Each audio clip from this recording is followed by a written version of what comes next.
Self-worth is something that so many people wrestle with, and I think it's especially true for women in midlife because, the things that we used to think were valuable about us, like being sexy or, like the work that we did to provide something, we're just so used to doing things, like creating value through doing. But if you think about it, you were valuable before you ever did anything. Look at a baby, like a newborn baby might be the most precious thing on the planet, and it hasn't done anything yet.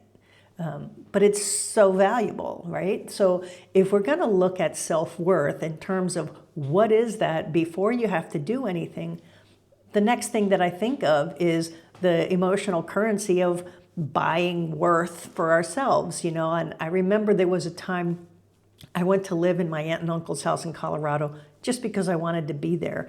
And I was doing everything I could to make sure that I was paying my way emotionally with chores, with everything. Like I was creating value for myself. When they didn't need that, they invited me to be there because they just wanted me to hang out with them and be there. They wanted to do something that was contributing to me.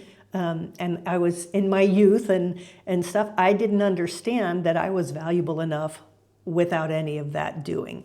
So when you start looking at the emotional currencies and all of the ways that you try to buy love, affection, respect, acknowledgement, appreciation, like what are the things that you do to buy that in the world?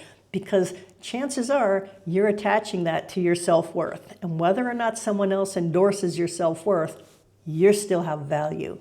So it's worth asking yourself, what are the ways that I'm trying to buy love? What are the ways that I'm trying to create worth for myself?